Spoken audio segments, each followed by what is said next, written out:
Bonsoir, bienvenue et merci de recevoir ce 19h45 de la télévision Labari que j'ai l'immense plaisir de vous présenter.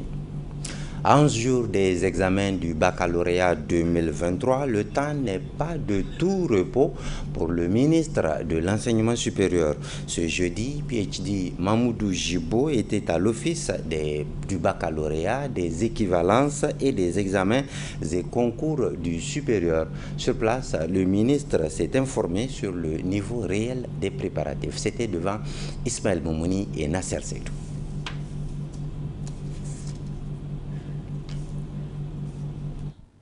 S'inquiéter des préparatifs des épreuves écrites du baccalauréat prévues le 19 juin prochain, et cela sur l'ensemble du territoire national, objet de cette visite du ministre de l'Enseignement supérieur et de la Recherche à l'office du baccalauréat, des équivalences et des examens et concours supérieurs OBEX.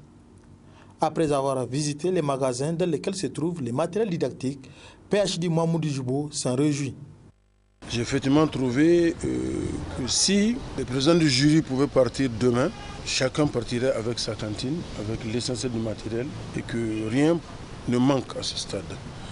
Donc nous sommes aussi satisfaits, d'autant plus que le directeur général de l'OBEX se sent aujourd'hui plus préparé, plus prêt que jamais il ne l'a été depuis qu'il a ce poste. Je voudrais le féliciter toute son équipe pour la diligence qui a été faite. En organisant ces épreuves en juin, le Niger va se conformiser ainsi aux directives de l'UEMOA. Il y a longtemps que le Niger n'a jamais honoré cet engagement. C'est la première fois. Au lieu du 18, nous commençons le 19. Je pense que c'est extrêmement important. D'habitude, le Niger est toujours noté 0 à ce niveau, au niveau de l'UEMOA. Ce 0, on va lui faire des oreilles. Le tirer vers le haut, ça va peut-être être un 8 sur 10. De la même manière, jusqu'en 2021, l'organisation du baccalauréat a toujours été handicapée par les problèmes de réclamation des arriérés de frais d'inscription.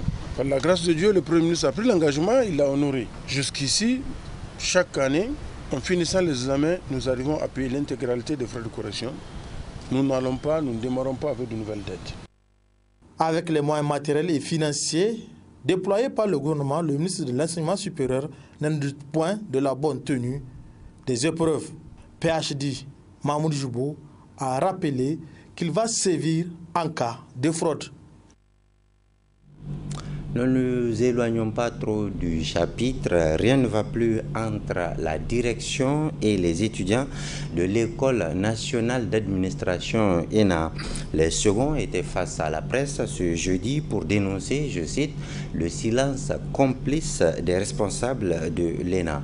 Cette tension, rappelons-le, est née de l'adoption de nouveaux textes devant régir le fonctionnement de l'école. Les détails avec Nafissatou Yahya et Sadoudoumi. Informer l'opinion nationale de la situation qui prévaut au sein du cadre organisationnel de l'École nationale de l'administration ENA, c'est l'objectif de cette sortie médiatique des étudiants. Et tout est parti d'un projet de révision des textes entrepris par le comité exécutif, légitimement élu par la grande bâche de l'ENA. Cette révision des textes s'est déroulée dans les meilleures conditions, tout en respectant la procédure démise. Après la révision des textes, il était question que dorénavant, ce n'est plus le vote des grands directeurs, mais que c'est les délégués qui ont un mandat représentatif chacun dans sa classe, qui auront des voix délibératives, ce qui fut fait. Après cette adoption, il était ressorti le résultat suivant. Sur 45 délégués, 44 étaient présents et les 44 sur 44 ont adopté ces textes-là. Après l'adoption, les textes étaient rentrés en vigueur, ce qui a conduit le comité exécutif à convoquer une assemblée générale élective. Le comité exécutif a déposé son mandat, tout en respectant la procédure par rapport à cet état de fait. Après le dépôt du mandat, il s'en est suivi la mise en place d'un nouveau comité exécutif. C'est que nous tenons à édifier l'opinion nationale et internationale de cette situation qui prévaut. Parce que si nous sommes arrivés à ce stade, c'est suite au silence complice de nos responsables. Face à cette situation, le comité exécutif de l'Union des étudiants de l'ENA a interpellé l'administration quant à la quiétude et la sérénité au sein de l'UNA. Le comité exécutif a mis en garde l'administration de l'ENA quant à la sécurité, parce qu'il y a des délégués qui ont été menacés dans leur propre salle. Ces mêmes délégués ont fait quelques jours sans pour autant regagner les salles de cours, parce qu'ils se demandent si aujourd'hui un élève de l'ENA peut venir avec des personnes qui ne sont pas de l'ENA pour demander de me prendre dans une salle de cours. Qu'est-ce qui peut arriver une fois dans la ville, ou bien demain, s'il n'y a pas de sanctions à l'encontre de cet étudiant-là, il peut trouver encore mieux à faire. Et chose qui fut faite. Le même camarade, vu le silence complice de l'administration, n'a pas trouvé mieux à faire que de convoquer une assemblée générale le lendemain au sein de l'ENA. De quel droit et avec quelle qualité il se permet de convoquer une assemblée générale au sein de l'ENA? Nous nous demandons pourquoi ce silence complice de l'administration de l'ENA. Un mot d'ordre de grève de 72 heures à compter de ce jeudi 8 juin 2023 a été décrété par le comité exécutif pour manifester une fois de plus leur mécontentement. Ce comité dit rester néanmoins ouvert pour un dialogue franc et sincère. Parlons maintenant de Jagoranchi, ce projet de gouvernance, résiliente au Niger, mis en œuvre par l'USAID. Pour toucher du doigt l'impact de ce projet, la caravane de presse pilotée par Sahel Collaboration et Communication SCC s'est poursuivie cette semaine aussi. Voyons les étapes des communes de Kolo et de Ouacha. C'est avec Hamza Sakou sur les images de SCC. Jagoranchi est une activité de gouvernance sur financement de l'USAID visant à renforcer le contrat social entre l'État et les citoyens et améliorer la résilience des communautés dans les régions de Zander, Maradi et Tillabéri. Pour mesurer l'impact des interventions du projet Jagoranchi dans ces zones, une caravane de presse sur la gouvernance, paix et cohésion sociale initiée par le projet USAID Sahel Collaboration et Communication a sillonné les communes de Ouacha et Kolo, où les capacités des élus locaux ont été renforcées en matière de bonne gouvernance. On a mis en place une structure appelée CDC, donc qui sont des collaborateurs directs du maire dans le cadre donc, de la tâche qui est en commun à lui. Et aussi c'est avec l'USAID Jagoranchi que je me suis présenté une fois donc à la réunion en fonction de ce que j'ai eu comme expérience avec, on a échangé donc à travers donc la radio et c'est là en direct. La population donc nous ont appelé, nous ont posé des questions, on a pu répondre. Donc vraiment ça c'est aussi une particularité donc de ce projet USAID. Jagoranchi nous a formés sur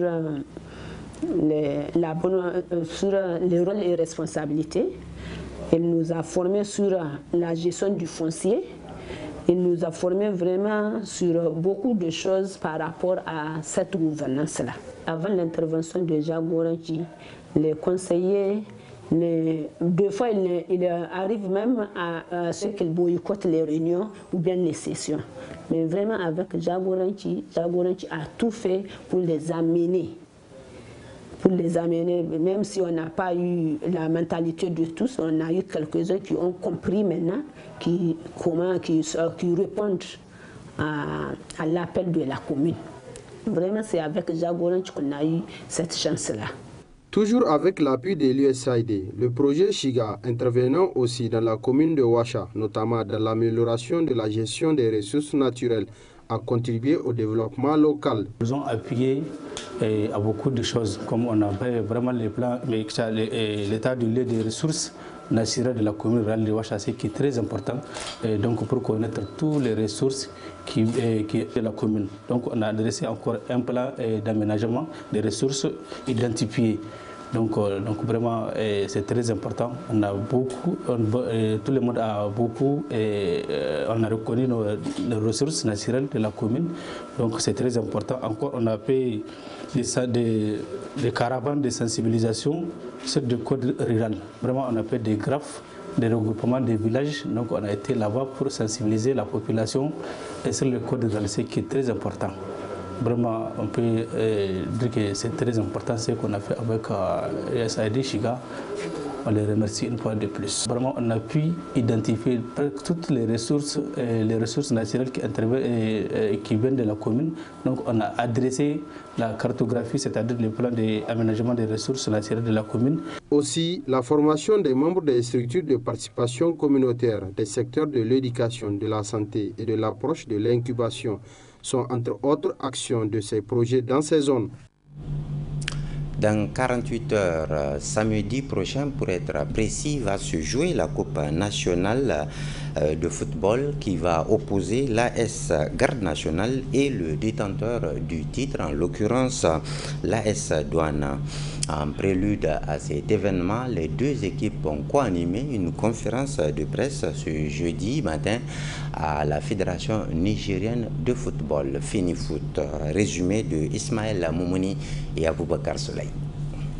L'AS Garde nationale et l'AS Douane, ça sera l'affiche de la finale de la 40e édition de la Coupe nationale prévue le samedi prochain au stade général Séni Kountché. Face à la presse, les bérets rouges disent mouiller le maillot. Depuis que la compétition a démarré, on était prête parce qu'elle fait partie de nos objectifs. Donc si nous y sommes, c'est parce que nous l'avons préparé en début de saison jusqu'à ce niveau.